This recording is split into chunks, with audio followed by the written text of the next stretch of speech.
On Sunday, we met Benjamin and his friend Eli, and we journeyed with them to Jerusalem and saw Jesus riding on a donkey, being proclaimed by the crowds as Lord and King, the one who comes to save. And then we heard that the chief priests had put a reward out of 30 silver pieces for someone to hand Jesus over. And we went with Benjamin as he found one of Jesus' disciples and told them about it. His name was Judas Iscariot. Today is Maundy Thursday, the day that Jesus gave us the new commandment to love one another as he has loved us. The day where the Passover supper came to take over new meaning as the Lord's Supper, where Jesus broke the bread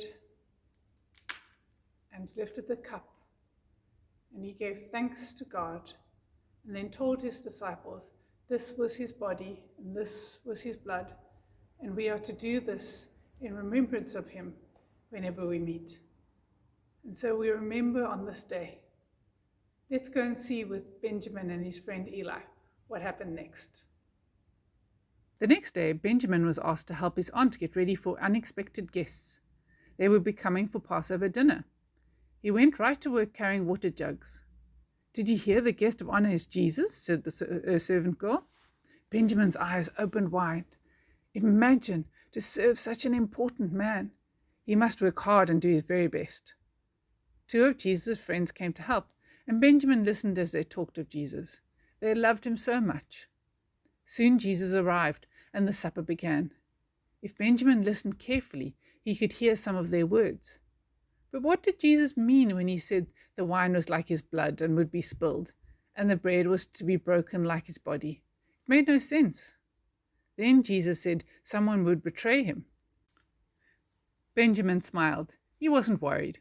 He knew that Judas would prevent this. After supper, Benjamin found a broken cup. He saved it to remember the night when he served Jesus. Later, Jesus and his friends left to pray.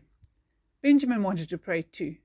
He followed at a distance, watching as they finally stopped in a garden. Benjamin sat beneath an olive tree and broke off a twig. He couldn't hear Jesus, but he knew he was praying. Benjamin prayed too, and as he prayed, he rubbed the twig between his hands. Before long, his eyelids grew heavy and he soon fell asleep.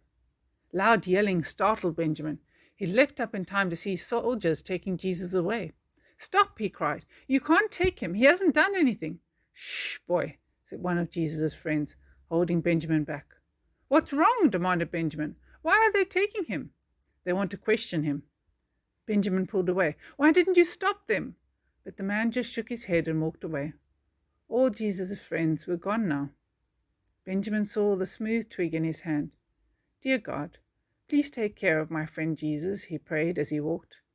At home, he placed the broken cup and the twig in his box.